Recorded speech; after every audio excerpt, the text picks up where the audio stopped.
विवेक भैया फोटो भी ले लीजिएगा, फोटो भी।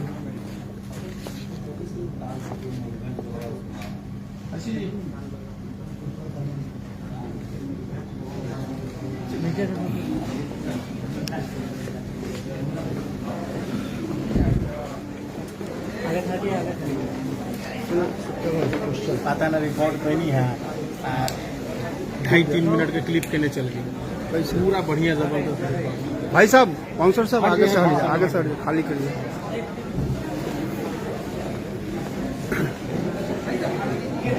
उसको उसको उसको उसको उधर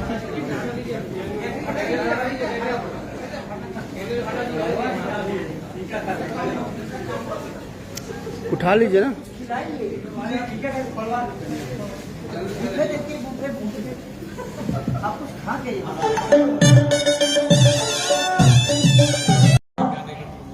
मर्यादा पुरुषोत्तम श्री राम कहलाए तो सिर्फ एक रावण के मारने से नहीं कहलाए। वो उनके जीवन में बहुत सारी रास्ते में घटना घटी, चौपाइयां बहुत है रामायण, खाली रावण को पकड़ के तुला चलाता है।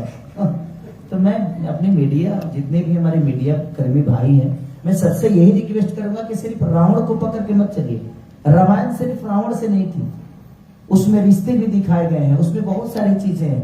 अगर हम एक गाना गलत अगर गा देते हैं तो मुझे लगता है कि 40 को तो भजन गाते हैं, तो उस भजन के बारे में भी पूछिएगा तो दुनिया को समझ में आएगी कि नहीं, हमारे भोजपुरी में गंदे चीज नहीं होते हैं। क्योंकि आप जब गंदा पूछते हैं ना तो पूरी दुनिया और बाकी स्टेट के लोगों के दिमाग में यही होता है कि भोजपुरी में सिर्फ गंदा ही होता है। तो मैं सबसे, आप लोग मेरे गार्जियन स्वरूप हैं, मैं सबसे रिक्वेस्ट यही करूंगा कि किसी भी आर्टिस्ट या कहीं भी किसी से कुछ सवाल करिए तो अच्छाई के बारे में ज्यादा करिए, गंदगी को आप खुद डिवाइड करिए ताकि गंदा दुनिया ना सुने। आप बोल के सच कराते हैं तो अब सारे गाना, और हमारी अर्सिया है, ये भी पंजाब से है, तो मिश्रण बहुत ज्यादा है। मतलब 3 स्टेट आपने इंक्लूड कर दिया, पंजाब, बंगाल और भोजपुर। मैं क्या बोला, संगीत के लिए कोई स्टेट मायने नहीं रखता, कोई भाषा मायने नहीं रखता। हमें अगर अच्छा करना आता है तो हम कहीं भी जाकर काम करते हैं। कब पाकिस्तान के लोग हिंदुस्तान में काम नहीं करते हैं, करते हैं ना, तो उस कलाकार है। कलाकार की कोई जाति नहीं होती, कलाकार का कोई धर्म नहीं होता, कलाकार का कोई सीमा नहीं होता।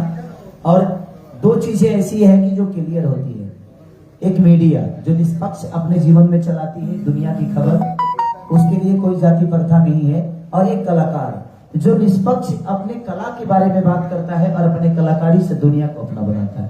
तो सारे गामा कंपनी में जब भी हम लोग कुछ करते हैं तो हमें एक त्योहार की तरह लगता है।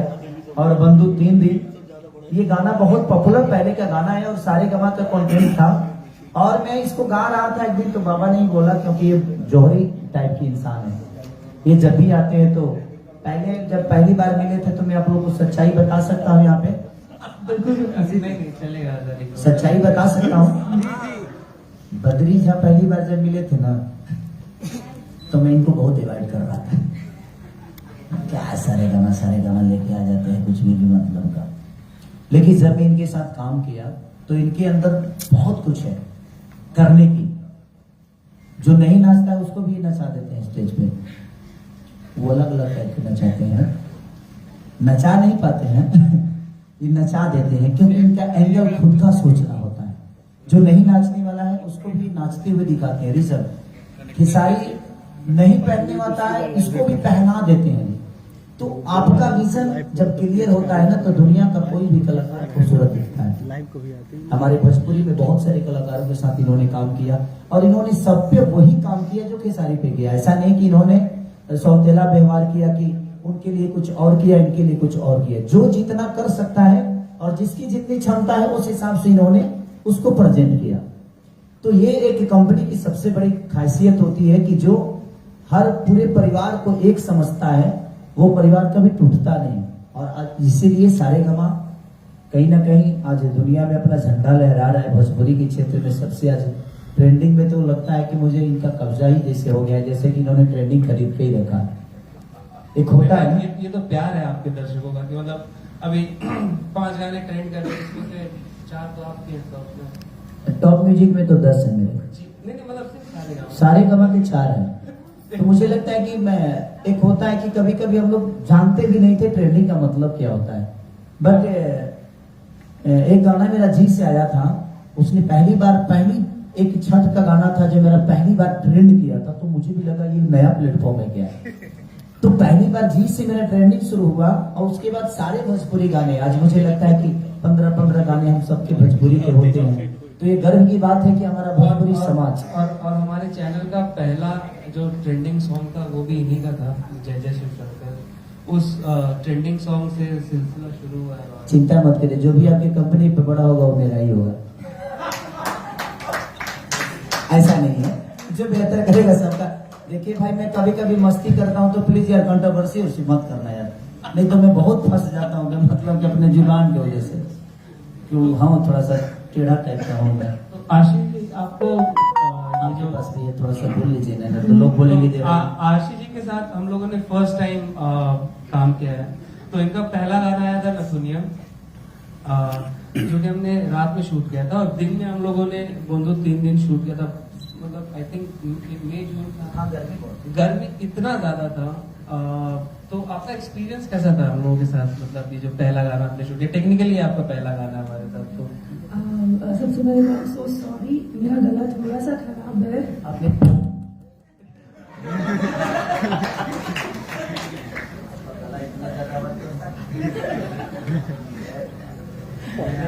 सो या मुझे काम करके काफ़ी अच्छा लगा, क्योंकि ये मेरा फर्स्ट टाइम था कि सारी सर के साथ जो मैंने काम किया है।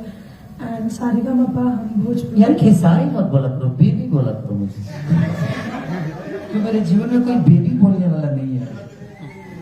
मुझे लगा बापू बोलना था। ये देख सकते हैं आप सो मुझे बहुत अच्छा लगा काम करके। एंड एक और स्टोरी है, बद्री सर की एक और स्टोरी।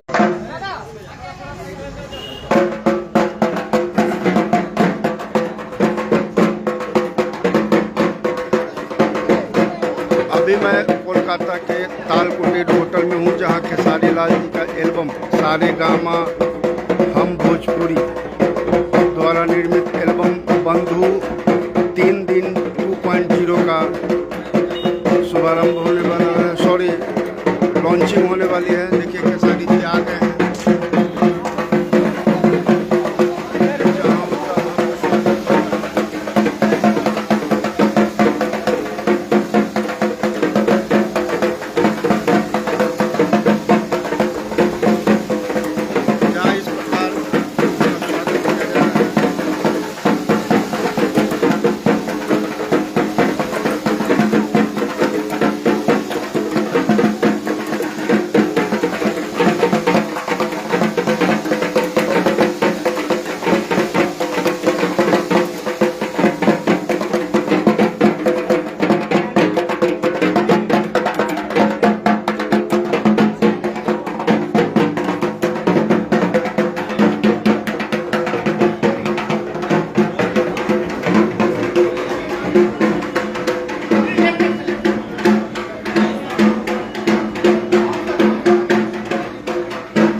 उनसे बात करता हूँ तो मुझे नहीं लगता है कि मैं एमडी से बात कर रहा हूँ।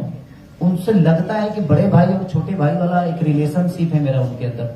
और मैं जितने लोगों के साथ काम करता हूँ मैं एक परिवार समझ के ही काम करता हूँ। रीजन कि मैं अगर स्टार्डम के हिसाब से काम करूंगा तो शायद ना वो मुझे अच्छे से जज कर पाएंगे और ना ही मैं उनको कर पाऊंगा। तो हर इंसान को, मैं जितने भी हमारे कलाकार जो मेरे भाई हैं, बहनें हैं, जो मेरे दोस्त हैं, सबसे मैं यही बोलूंगा कि जिंदगी में एटीट्यूड को अपने पर्दे पे रखना, लेकिन अपने एटीट्यूड को, अच्छे नेचर को दुनिया के सामने रखना, एटीट्यूड के साथ काम करना, बट जिंदगी को एटीट्यूड के साथ मत जीना। रीजन की एटीट्यूड आपके काम में होगी ना तो दुनिया आपको पसंद करेगी, लेकिन एटीट्यूड अगर आपके नेचर में होगा तो शायद आपके अपने परिवार भी आपको छोड़ देगा। इसीलिए जिंदगी में हमेशा एटीट्यूड अपने काम में रखिए। हो सकता है ये मेरा बोलिए ना, मैं वही कह रहा हम बोलते रहते हैं क्योंकि हमारे मुंह पे मीटर नहीं लगा है, बिजली कभी नहीं लगता है। बोलिए आप। हूँ। तो आपका जो एटीट्यूड है तो वो उससे तो सीखने के लिए भी है यंगस्टर्स के पास। तो सबसे पहले तो मेहनत वो ज़्यादा जरूरी है जिंदगी में। मुझे लगता है कि मैं 3 बजे सुबह भी आता हूँ तो कम से कम 400 टिप्स मार के सोता हूँ, क्योंकि मैं जानता हूँ कि ना मेरे पास बॉडी थी ना मेरे पास गायकी थी। आज भी गायकी नहीं है, आज भी बॉडी नहीं है, आज भी शक्ल से मैं बहुत सलमान खान नहीं लगता, बट कोशिश करने में क्या जाता है, हम अपने आप को बदल सकते हैं। पहले मुझे लोग लौंडा समझते थे, आप लोगों के दिमाग में आजकल के जनरेशन में गे समझते हैं लोग, क्योंकि मैं साड़ी पहन के पहली बार मेरी जब एंट्री हुई थी इस दुनिया में, तो मैं साड़ी पहन के पहली बार इंटर किया था। एक गाना था मेरा, चूसा था देवरा चूसा था, उस समय मेरी एज थी 16-17 साल की। तो लोगों के दिमाग में, इंडस्ट्री के दिमाग में यही था कि ये लड़का नॉर्मल नहीं है, ये मर्द है ही नहीं। तो अपनी परेशानी को मैंने बदलने की कोशिश की और आज